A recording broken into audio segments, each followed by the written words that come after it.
자, 오늘은 마태복음 9장에 두 개의 치유 기사가 등장을 하는데, 하나는 방금 읽은 본문의 내용처럼 12살 먹은 한 관리의 딸이 죽었어요. 그래서 그 아버지가 예수님 앞에 달려나와서 무릎을 꿇고 가서 그 어린 소녀를 살려주기를 간청하고 있죠. 이 소녀는 이미 죽었어요. 그래서 그 부탁을 듣고 가시다가 12해 동안 혈류증을 앓고 있던 여인을 또 만나게 됩니다. 이 중복되는 숫자가 있죠. 그래서 오늘 이 중복되는 12이라는 수는 아주 중요한 한 주제가 됩니다. 그래서 그 부분은 맨 결론 부분쯤에서 조금 더 상세히 소개하기로 하고, 그래서 중간에 안 그래도 절망스러운 상황인데 예수님의 행렬이 지체하게 되고 이 여인 때문에 멈추게 되죠. 그리고 이 여인에게 치유의 기적이 일어나고, 또 다시 예수님은 가던 길을 가셔서 그 관리의 집에 들어가셔서 12살 먹은 소녀를 회복시키시고 생명을 돌려놓고 일으키시는 두 개의 이야기가 이렇게 엉켜 있어요.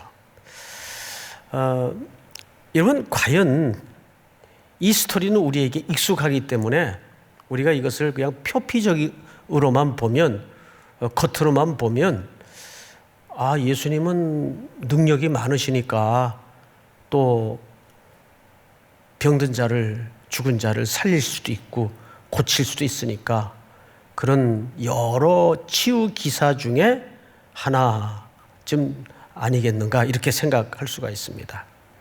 그래서 우리는 첫 번째 들어가야 될 작업이 문맥적 고려를 좀 할 필요가 있어요. 문맥적 고려. 그리고 성경의 모든 예수님의 말씀도 중요하지만 못지않게 중요한 게 예수님의 동작이에요. 액션이에요. 예수님의 이런 행위 속에 어떤 설명을 담고 있습니다. 그러니까 예수님의 행동이 하나의 그림이라면, 동작이라면, 그 그림과 동작 속에는 예수님이 하나님을 대표해서 설명하고 말씀하시고자 하는 메시지가 담겨져 있다고요. 그걸 놓쳐서는 안 되는 거죠. 그래서 오늘 그 의미로 좀 깊게 여러분들과 들어가 보도록 하겠습니다. 우선 성경책 덮은 성도님들은 성경책을 다시 펴고 다 열어놓고 이제 자세를 좀 잡고 우리가 앞으로 한 30분간 이제 마치면 이제 오늘 다 예배가 마쳐지는데 이제 TV 앞에서 TV 볼 일밖에 없잖아요. 이제 개콘도 이제 안 하고 재밌는 게 없어요. 이 성경 말씀을 듣는 것만큼 재밌는 시간이 어디 있겠어요. 편안한 마음으로 여러분 좀 함께 쫓아와 주시면 고맙겠습니다. 어떤 분이 그러더라고요. 목사님 이제 카메라만 보고 설교하는 것이 익숙해지셔서 꼭 사람 앉혀놓고 설교하는 것처럼 그렇게 아주 자연스럽다고. 하루 이틀 해봤어야죠. 텅 빈 예배당에서. 지난주에는 제가 여러분 그 자세를 좀 이렇게 거의 눕듯이 하지 말고 반드시 좀 앉으십시오. 그랬더니 금요 기도회 시간이었어요. 어느 성도님이 이렇게 거의 반쯤 누워 있다가 네 그러고 바로 고쳐 앉았다는 이야기를 직접 들었었습니다. 조금 편하게 앉아도 괜찮습니다. 자, 오늘 본문을 잘 보세요. 18절. 예수께서 이 말씀을 하실 때, 그럼 이 말씀을 하실 때 오늘 치유의 역사가 펼쳐진 겁니다. 그렇다면 이런 생각을 여러분들이 가져야 돼요. 예수님이 이 말씀과 이 하신 말씀과 앞에서 하신 말씀과 지금 펼쳐질 두 개의 치유기사는 어떤 연결고리를 갖고 있다, 이렇게 이해를 하셔야 됩니다. 그래서 우리가 짧게라도 앞에 예수님 무슨 말씀을 하셨지? 사실 이 부분은 지난주 시간에 좀 다루질 않고 지나갔어요. 그냥 읽기만 한번 하십시다. 어떤 말씀을 하셨나. 우리 14절을 좀 볼까요, 여러분? 그때에 요한의 제자들이 예수께 나와 이르되 우리와 바리새인들은 금식하는데 어찌하여 당신의 제자들은 금식하지 아니하나이까? 이렇게 좀 심드렁한 표정으로 따지듯 물었죠.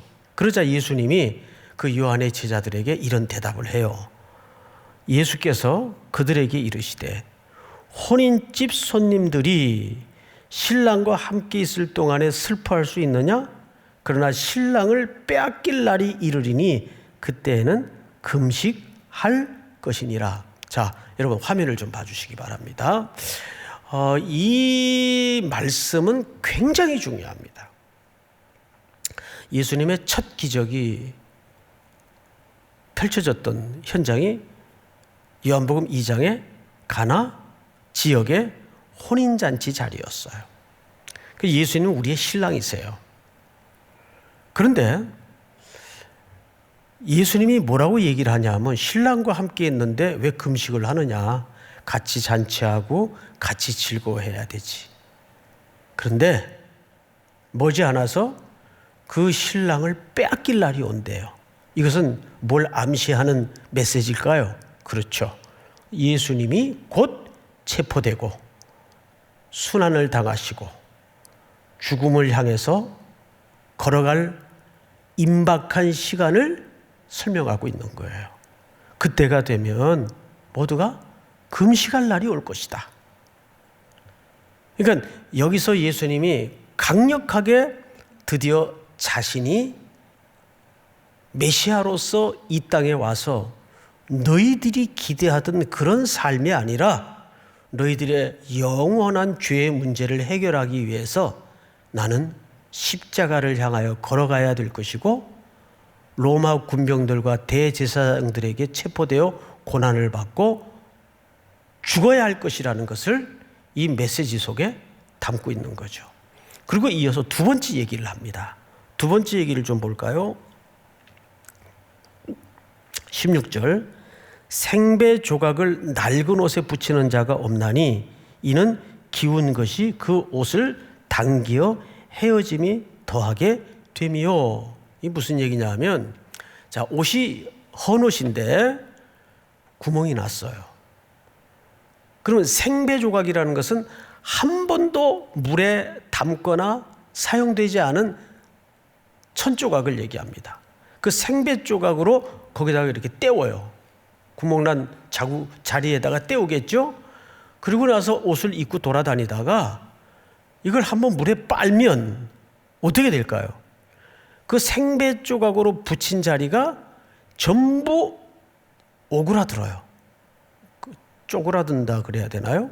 어쨌든 쪼그라들든지 오그라들면 이 오그라들면서 옆에 이때인 낡은 천조각을 당기게 됩니다. 그러면 옷이 어떻게 될까요? 찢어져서 옷 전체가 버리게 됩니다. 자, 이 얘기는 무슨 얘기일까요?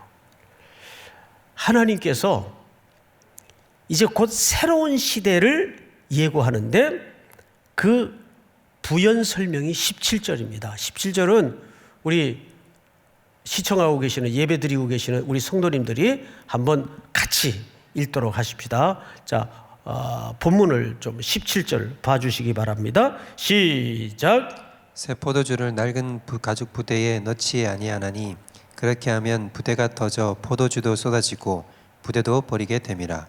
새 포도주는 새 부대에 넣어야 둘이 다 보존되느니라. 아멘. 여러분 이 부분도 좀 간단하게만 설명을 드릴게요.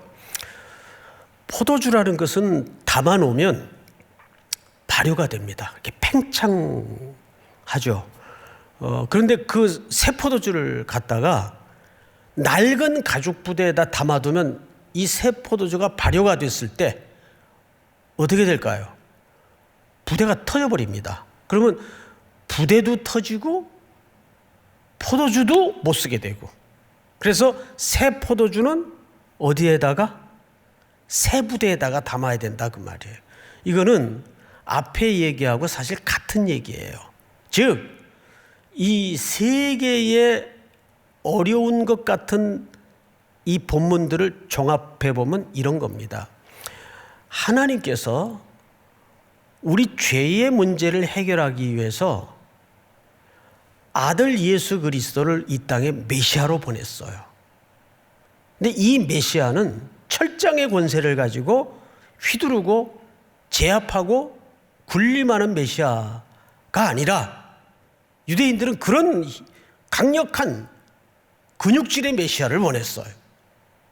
근데 이 메시아는 죽으러 오신 메시아예요. 그러니까 유대인들이 가지고 붙들고 있던 그 낡은 가죽 부대나 낡은 옷 같은 이해와 말씀에 대한 비틀려진 개념으로는 그 메시아를 담을 수가 없어요. 이해할 수가 없어요. 그래서 예수님이 말하자면 새 포도주로 오신 거예요. 그러려면 부대 자체가 달라져야 돼요. 낡은 옷에다가 생배 조각을 덧붙여 옷을 떼어서도 안 돼요. 그러기 위해서는 예수님이 이 모든 것들을 전부 새롭게 하기 위해서는 죽으셔야 합니다. 그러니까 인간의 문제는 고치거나 수선해서 새로워질 수 있는 가능성이나 여지가 있는 존재가 아니라는 뜻입니다. 결국은 이 말씀을 하실 때 한 관리가 달려와서 예수님 발 앞에 엎드린 거예요. 그런데 마태는 아주 기록을 절제했어요. 그냥 관리라고만 소개를 했는데 우리 누가복음 8장에 보면 이 인물에 대해서 조금 자세히 설명을 해놨습니다. 한번 41절을 보십시다. 이에 회당장인 야이로라, 이 사람이 회당장이군요. 그렇죠, 회당장이에요. 회당장은 뭐 하는 사람인가 하면 말 그대로 회당의 예배 순서를 집례하고 회당에 보관된, 그 당시는 두루마리 하면 구약 성경을 얘기하겠죠.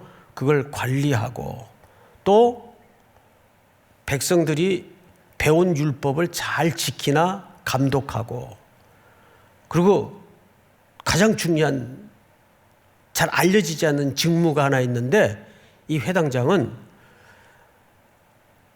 젊은 사람들 가운데 이 백성들을 향후 좀 전달력도 있고 말씀에 깊은 관심이 있고 또 단정한 인물들 중에 랍비 후보들을 직무하는 역할을 맡았어요.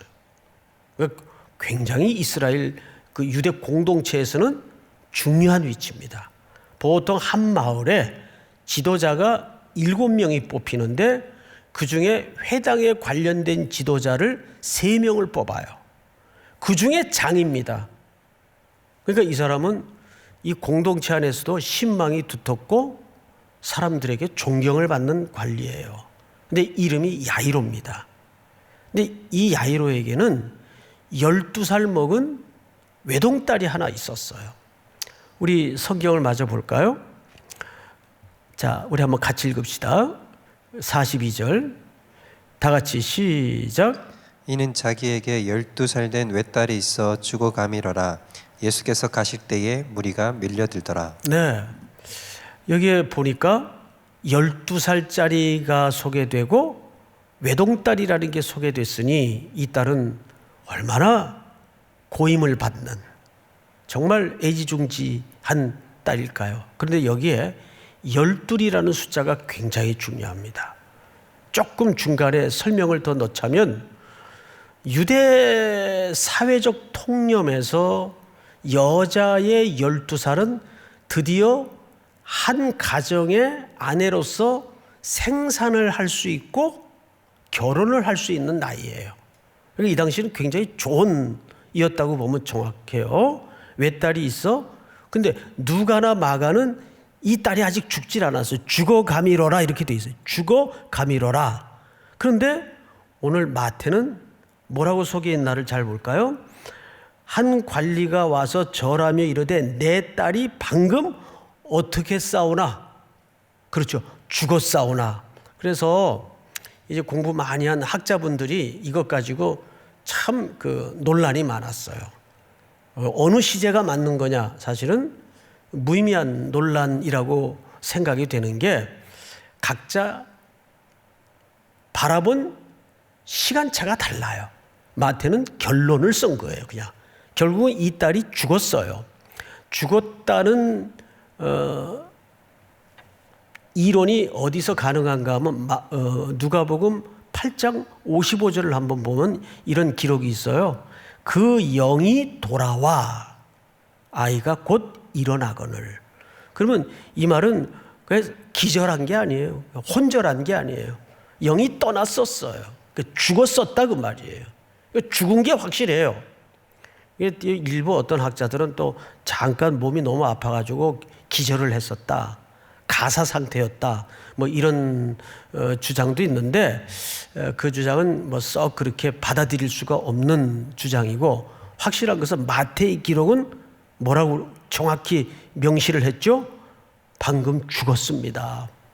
죽었사오나. 근데 그 다음 말이 놀라워요.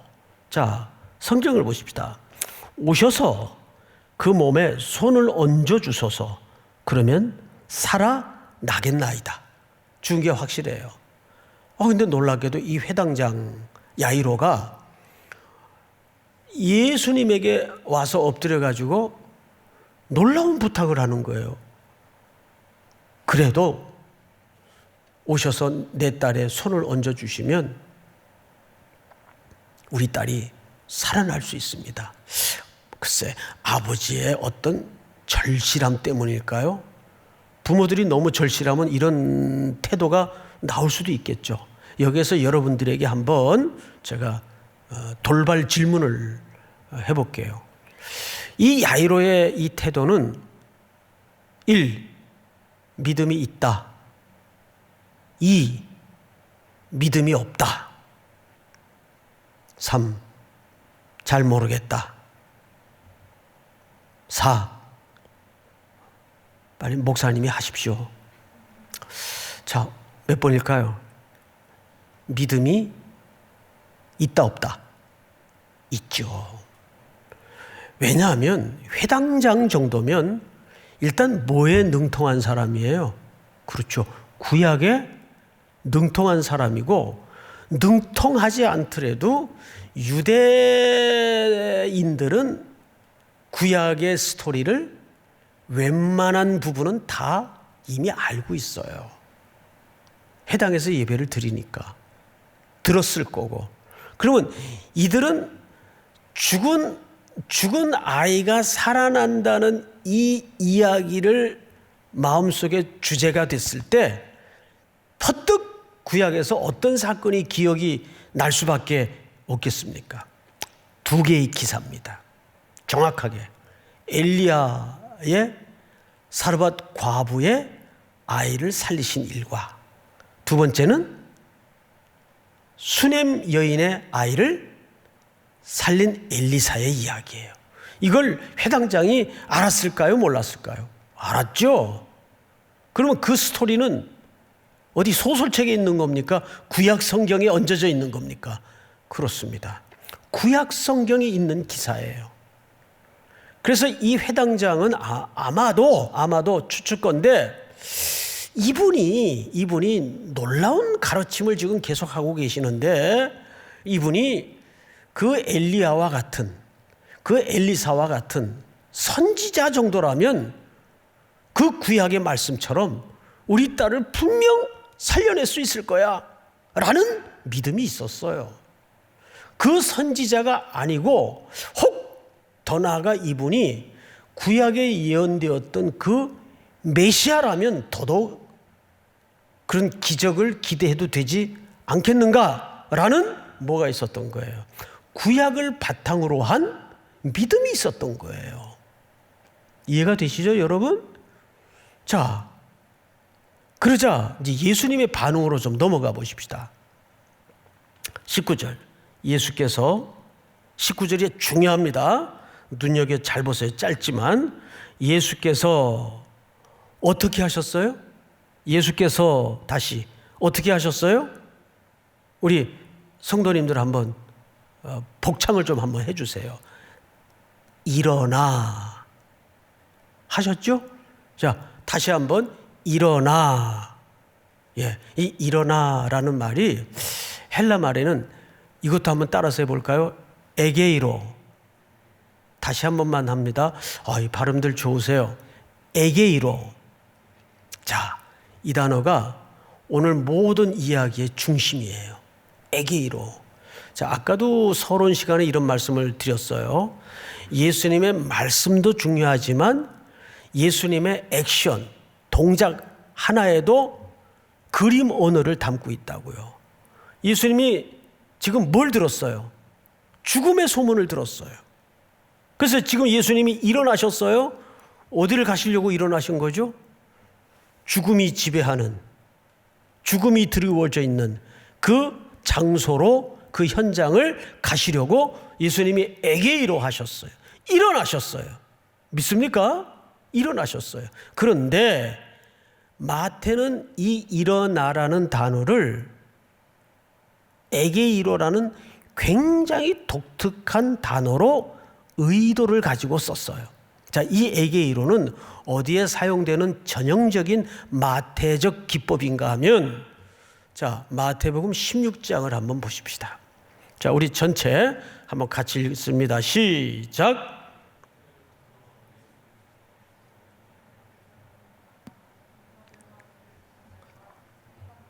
많은 고난을 받고 죽임을 당하고 제3일에 살아나야 할 것을 제자들에게 비로소 나타내시니. 네, 이 마이크 시스템이 아주 영성이 있어요. 앞에 부분보다도 중요한 대목이 뒤에 있었어요. 뒤에서부터 들렸는데, 고난을 받고 죽임을 당하고 제3일에 어떻게 하세요? 살아나야 할 것을. 이것이 예수님이 이 땅에 오신 구원사역의 핵심 압축된 문장이에요. 근데 여기에서 에게이로라는 말이 살아나다 그 뜻이에요. 그 예수님의 부활에 대한 전형적인 용어입니다. 또 한 군데 볼까요? 17장. 다 같이 다시 한번 시작. 그들이 산에서 내려올 때에 예수께서 명하여 이르시되 인자가 죽은 자 가운데서 살아나기 전에는 본 것을 아무에게도 이르지 말라 하시니. 인자가 죽은 자 가운데서 또 뭐 하기 전에는, 살아나기 전에는 전부 에게이로예요. 자, 그러면 이제 이 개념을 앞당겨서 지금 예수님이 한 관리의 절박한 사정을 듣고, 뭐 절박한 게 아니라 지금 이미 끝났죠, 상황은. 그 죽음의 소식을 듣고 죽음의 현장을 향해서 예수님이 지금 뭐 하셨어요? 일어나. 그러니까 이 말은 뭘 암시하는 겁니까? 사망과 죽음의 권세를 깨뜨리시고 부활하실 예수님의 향후 구원 사역을 이 치유 기사 속에서 드러내고 있다는 겁니다. 믿습니까? 사랑하는 성도 여러분, 요즘 얼마나 모든 상황이 곤고하고 절망스럽습니까? 그렇죠? 희망이 없어요. 아침마다 코로나 확진자 숫자에 눈을 뜨고, 또 오늘은 몇 명 확진이 되었나, 그 질병의 숫자에 매몰되어서 우리가 그 현상에 전부 몰두해서 희망이 없는 시대를, 절망의 시대를 살아가고 있어요. 그때, 아니 이때 우리에게 정말 필요한 게 뭐예요? 에게이로. 주님이 일어나시면 생명이 돌아오고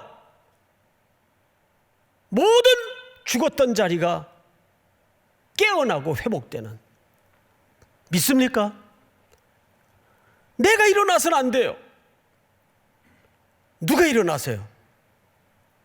주님이, 예수께서 일어나. 할렐루야. 이번 한 주간에도 여러분들, 주님이 여러분들의 그 죽음의 냄새가 풀풀 풍기는 절망의 현장을 향해서 답이 없는 컴컴하고 어두운 삶의 자리를 향해서 누가 일어나실 겁니까? 예수께서 일어나. 에게이로. 그 일어남은 단순한 한마디의 동작을 얘기하는 것이 아니라 사망의 권세를 깨치시고 죽음을 이기시고 일어나신 부활의 새 생명을 주시는 예수님의 권능을 말하고 있는 겁니다. 믿습니까? 자, 그리고 이제 마저 보십시다. 예수께서 일어나 따라가심에 누구들도 가더니 제자들도 가더니, 이렇게 돼 있어요. 제자들도 가더니. 여러분, 이 제자 공동체는 자주 설명드리는 표현이긴 하지만 오늘날 뭐의 축소판이죠? 뭐의 상징적 공동체죠? 교회. 이 제자 공동체는 오늘날 교회 공동체의 그루터기 같은 존재들이에요. 그러면 지금 예수님께서 사망과 죽음의 현장을 향해서 일어나 가시는 그 길을 누구도 쫓아가야 됩니까? 그렇죠. 교회가 그 뒤를 따라가야 돼요. 부활의 증인으로서, 부활의 권세를 가진 자로서 이 죽음의 냄새가 가득한 온 세상을 향해서 살려내기 위해서, 새 생명을 전하기 위해서 따라가더니, 제자들이 따라가더니. 할렐루야. 어제는 우리가 지난 겨울 올여름까지 이렇게 선교를 중단하고 못 가고 있지만 이제 코로나가 뭐 지가짓게 영원히 가겠어요? 제풀에 꺾여서 물러나겠죠. 그날이 올 겁니다. 그때 우리는 또 어떻게 선교를 해야 될 것인가에 대한 그 희망과 꿈을 가지고 이야기를 했어요. 여러분들도 조금은 답답하고 마음이 힘들겠지만 새날의 그림을 가지고 시간마다 꿈을 만들어 가시기를 바랍니다. 왜? 그럴 수 있는 거죠? 예수께서 일어나시기 때문입니다. 2000년 전 무덤에서만 일어나신 예수님이 아니라 오늘 죽음의 자리에서, 삶의 자리에서 우리의 슬픔과 고난과 절망의 소식을 듣고 그분이 일어나십니다. 에게이로 하십니다. 그분이 일어나면 어떤 일이 벌어질까요? 어떤 일이 벌어질 것 같아요? 성경을 보십시다. 20절. 야, 26절까지인데 저러다가 어느 세월에서 설교 다 끝날라 그러나 걱정하지 마세요. 설교를 오늘 길게 할 겁니다. 걱정하지 마세요. 오늘 이 너무 중요한 내용이기 때문에 이거 다 마쳐야 설교가 끝납니다. 자, 20절을 잘 보시면 그렇게 해서 가는데 드디어 그 중간에 사건이 끼어들어요. 12해 동안이나 혈루증으로 앓는 여자가 예수의 뒤로 와서 그 겉옷가를 만져요. 그 여인은 정확한 병명은 혈루증이라고 되어 있지만 혈루증이라는 뜻은 혈류 증상이라는 말이지 그 혈류병이라는 뜻은 사실 아니거든요. 그런데 확실한 것은 부인과 계통의 질병으로서 끊임없이 하혈을 하는 병이에요. 이 대목을 마가복음, 누가복음 강의할 때 잠깐 여러분들에게 소개를 드렸지만 레위기에 보면 이 여인은 부정한 여인이 되어 있어요. 이 여인은 그래서 타인도 격리를 해야 되고 본인도 스스로 격리를 해야 되는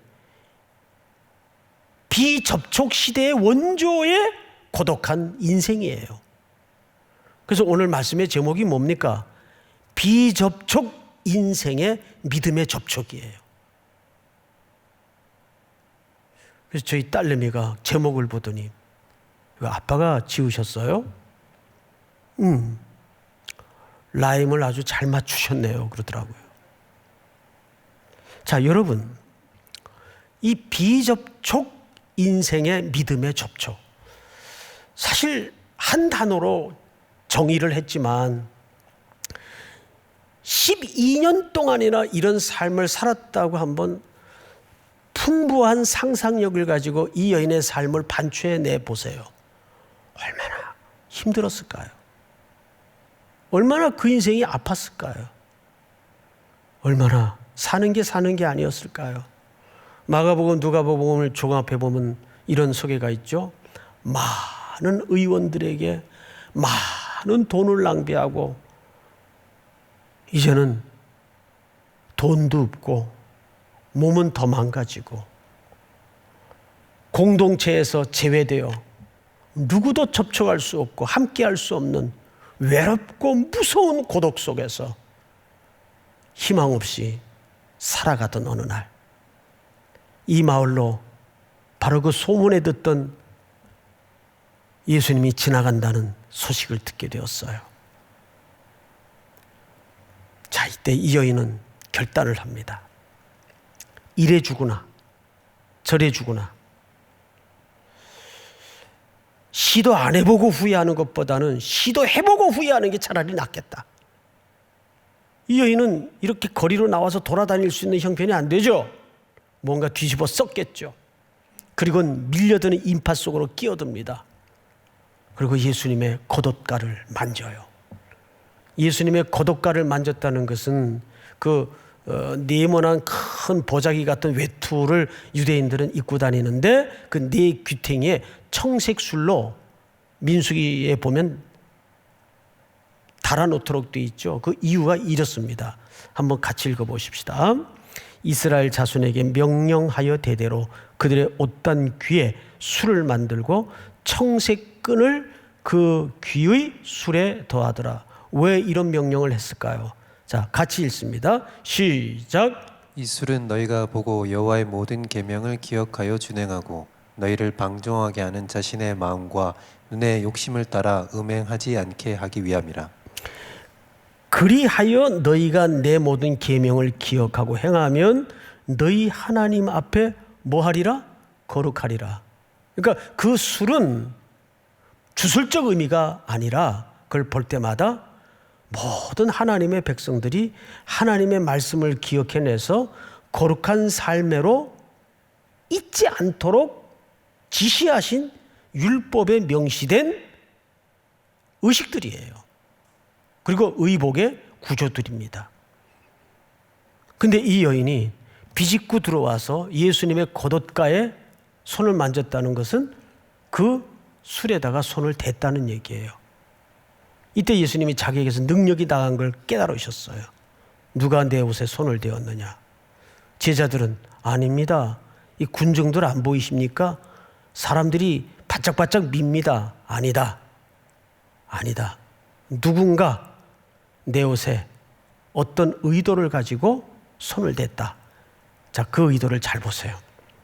21절. 이는 제 마음에, 여인의 마음이죠. 그 겉옷만 만져도 뭘 받겠다 함이라? 구원을 받겠다 함이라. 여기 구원이라는 말이 소조라는 말을 써요. 이 말이 굉장히 중요한 말이 됩니다. 자, 오늘 다 잊어버려도 두 단어를 기억하십시오. 아까 예수님께서 어떻게 하셨어요? 일어나. 에게이로. 예수님이 일어나시면 뭐가 시작이 돼요? 성도 여러분, 예수님이 에게이로 하시면 뭐가 시작이 돼요? 소조. 드디어 구원이 시작이 됩니다. 할렐루야. 예수님이 일어나시도록 여러분들이 믿음을 가지시기 바랍니다. 그럼 뭐가 시작이 돼요? 모든 죽었고 병들고 절망하던 그 삶의 자리에 하나님의 구원이 이루어져요. 믿습니까? 하나님의 구원이 시작이 되는 거예요. 그걸 예수님께서 아시고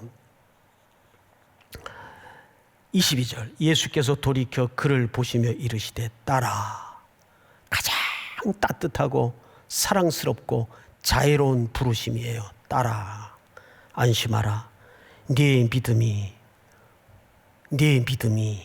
너를 구원하였다 하시니, 여기 너를 어떻게 하셨다? 구원하였다 하시니, 여자가 그 즉시 뭘 받으니라?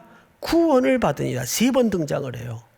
소조 구원을 받으리라. 여러분, 원래 이 단어가 아니라 여기 무슨 단어가 대체돼야 될까요? 원래는 치료되었다, 회복되었다, 네 병에 고침을 받았다.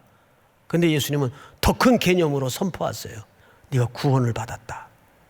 물론 이 구원 속에는 물리적인 육신의 고통까지 포함된 완전한 회복을 얘기합니다. 여인에게 구원이 임했어요. 예수님이 일어나시자 평생을 창백한 얼굴로 비접촉 인생을 살았던 이 여인의 믿음의 터치가 여인의 인생을 바꾸나요. 여러분들에게도 그런 믿음의 터치가 이루어지기를 주의 이름으로 축복합니다. 자, 그런데 28절을 보세요. 예수께서 그 관리의 집에 가사 피리 부는 자들과 떠드는 무리를 보시고, 여기 피리 부는 자들, 떠드는 무리는 호국꾼들을 얘기합니다. 돈 받고 우는 사람들, 돈 받고 피리 부는 사람들. 이건 가난한 집도 유대인들의 장례는 꼭 이렇게 합니다. 그리고 이들은 그 죽음을 놓고 거짓 울음으로 아무것도 할 수가 없었어요. 그냥 그들의 풍습을 따라서 울어주는 일 외에는, 노래를 불러주는 일 외에는 할 수가 없었어요. 이때 예수님께서 중요한 단어 하나를 채택해서 기록해 하십니다. 성경을 보십시다. 이르시되 물러가라.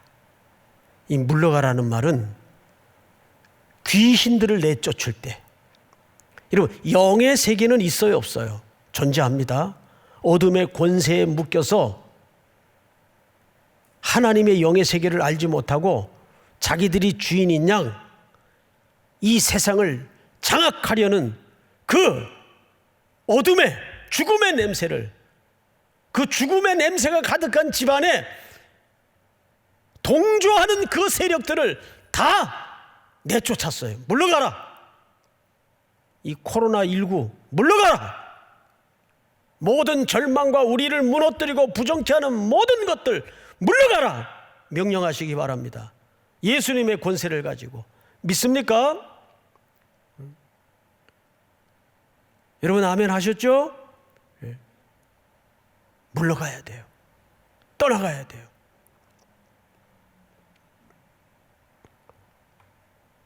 우리가 이 비대면 예배를 드리는 것도 정부 방침 때문이 우선적 의미가 아닙니다.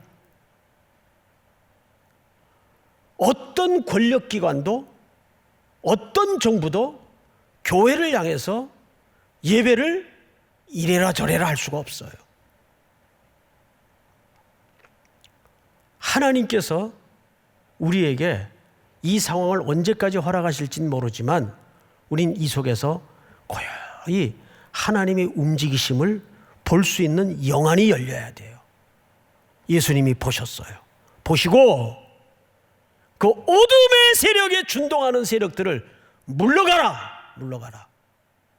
믿습니까? 그런 신앙의 야성과 담대함이 다시 한번 우리 모든 3일의 청년들 속에, 성도들 속에 회복되고 살아나기를 주의 이름으로 축복합니다. 마지막으로 사람들은 비웃었어요. 무슨 말에 비웃었는지 아세요? 죽은 것이 아니라 잔다 그랬어요. 이 말은 원래 죽은 것이 아니라는 말이 아니라 이 소녀는 그 죽음의 잠에서 깨어날 것이다. 성경은 모든 잠을 죽음으로 묘사를 했죠. 죽음으로 잔다. 사람들이 비웃었어요. 비웃는 이유가 영의 세계를 모르기 때문에, 영적인 문제를 모르기 때문에, 지금 생명의 주인 되신 분이 이 죽음이 가득한 자리에 들어와 계신데 모르기 때문에 비웃어요. 그리고 예수님께서 무리를 내보낸 후에 예수께서 들어가사 소녀의 손을 잡으심에 일어나는지라 그 소문이 온 땅에 퍼지더라. 여러분, 혈류병을 앓던 여인에게는 예수님이 터치를 당했어요. 그렇죠? 그러면 누가 부정해진 겁니까? 율법대로라면 예수님이 부정을 입었어요. 근데 이제는 예수님께서 더 나아가 스스로 시체에 손을 댔어요. 살아있는데 손을 댄 게 아니에요. 시체에 손을 댔으면, 죽은 소녀에게 손을 댔으면 지금 누가 또 부정해진 거예요? 예수님이 부정해진 거예요. 그렇습니다. 예수님은 메시아로서, 하나님의 아들로서 그 부정을 입으시고 대신 우리 죄의 짐을 지시고 죽기 위해서 이 땅에 오신 거예요.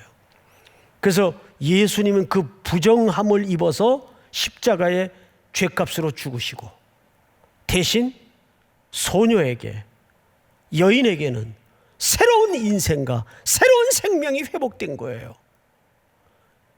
그 여인은 사회적으로 죽은 자였어요. 이 소녀는 생물학적으로 죽은 자였어요. 그렇죠? 그런데 대신해서 예수님이 죽으시고 이들을 살려냅니다. 그러면 마지막으로 서론 부분에 잠깐 언급했던 열둘이라는 겹치는 이 수의 의미는 뭘까요? 여러분, 성경 전체에서 열둘이라는 숫자는 하나님의 경영의 숫자요, 하나님의 경영의 완성의 숫자입니다. 자, 우리 창세기 49장을 한번 띄워주세요. 자, 같이 읽겠습니다. 시작. 이들은 이스라엘의 12지파라. 이와 같이 그들의 아버지가 그들에게 말하고 그들에게 축복하였으니 곧 그들 각 사람의 분량대로 축복하였더라. 아멘. 이것은 잘 아시는 것처럼 야곱이 임종 직전에 12아들을 모아놓고 분량대로 축복하고 그들 앞에 되어질 일들을 계시를 받아 예언한 내용이에요. 근데 이들은 이스라엘의 12지파라. 그러니까 그 12아들이 이스라엘의 국가의 기초 지파가 되는 거예요. 자, 다음 성경을 좀 볼까요? 마태복음 같이 읽겠습니다. 시작. 예수께서 이르시되 내가 진실로 너희에게 이르노니 세상이 새롭게 되어 인자가 자기 영광의 보좌에 앉을 때에 나를 따르는 너희도 12보좌에 앉아 이스라엘 12지파를 심판하리라. 영광의 보좌에 앉을 때에 나를 따르는 너희도 어디에 앉아요? 그냥 보좌가 아니라 12보좌에 앉아요. 그리고 이스라엘 12지파를 심판하리라. 자, 다음 절을 볼까요? 종말론적으로 마지막 날에 어떤 그림으로 이 12이라는 수의 의미가 완성이 되는가? 크고 높은 성곽이 있고 12문이 있는데 문에 12천사가 있고 그 문들 위에 이름을 썼으니 이스라엘 자손 12지파의 이름들이라. 다음 절.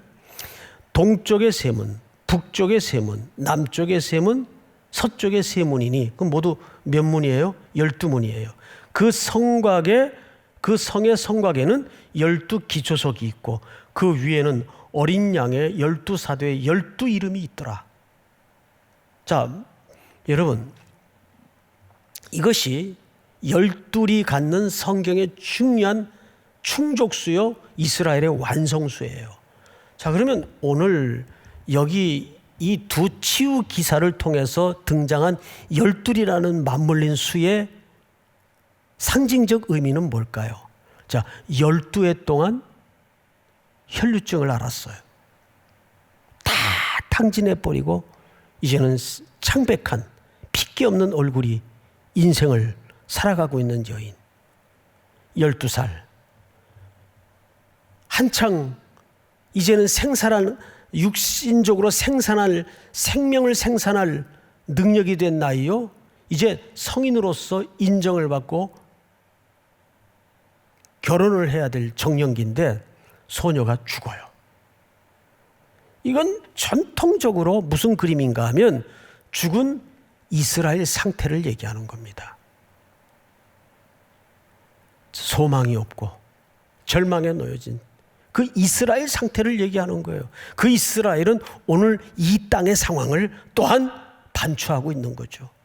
그래서 예수님은 결국 이 얘기를 하고 싶은 겁니다.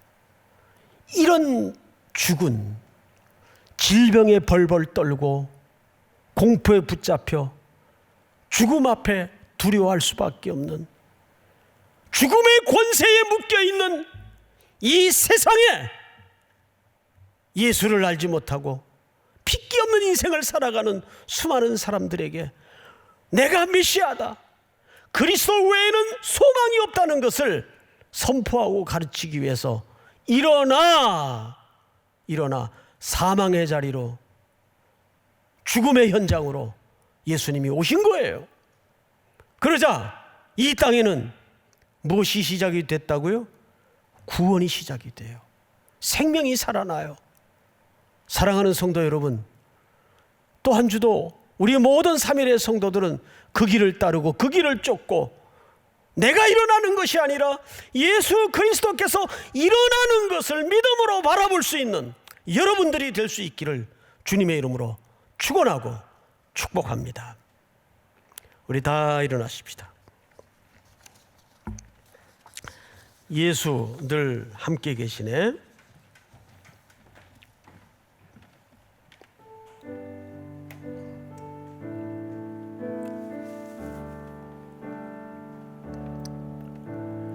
고단한 인생길 힘겨운 오늘도 예수 내 마음 아시네.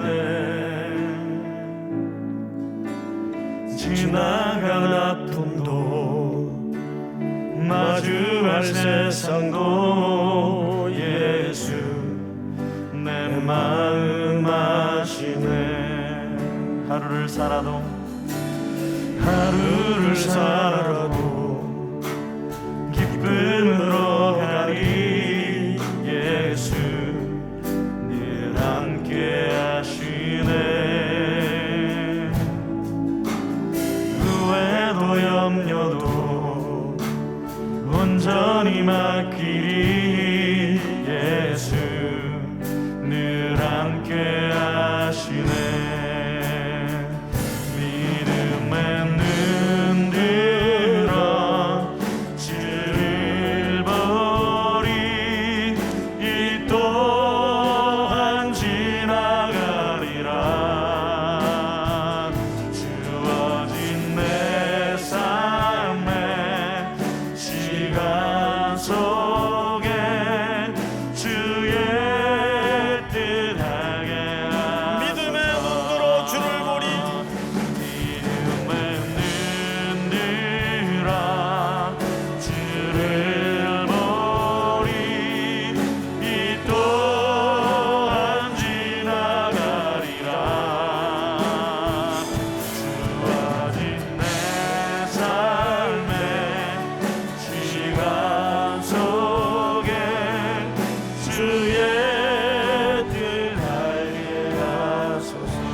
하나님, 우리 아버지, 오늘도 종일 1부서부터 7부에 이르기까지 시간마다 분명히 주의 말씀으로 확신을 주시고 은혜 주신 줄을 믿습니다. 한 주를 살아낼 또 일주일간의 시간 속에 여전히 부활의 주님께서 일어나셔서 죽음의 땅에 하나님의 구원이 선포되게 하시고 하나님의 구원이 나타날 수 있도록 우리 모두에게 순종을 주시고 믿음을 새롭게 하여 주시옵소서. 답답하고 우울하고 곤고한 청년들과 모든 성도들의 지친 일상에 매일매일 허락하시는 주의 음성과 주의 말씀으로 새 힘을 얻게 하여 주시옵소서. 오늘도 보이지 않는 곳에서 이 예배를 위해 여러 모양으로 애쓰고 수고한 이들 주께서 격려해 주시고, 연주로 반주로 찬양으로 수고한 형제자매들에게 하늘의 위로가 격려가 나타날 수 있도록 복을 주시옵소서. 지금은 우리 구주 예수 그리스도의 은혜와 하나님 아버지의 사랑과 성령님의 교통하심이 머리 숙여 경배를 드리는 모든 3일의 성도들, 온라인으로 예배하는 모든 성도들 머리 위에 영원토록 영원까지 복중의 생명까지 함께 있을지어다. 아멘.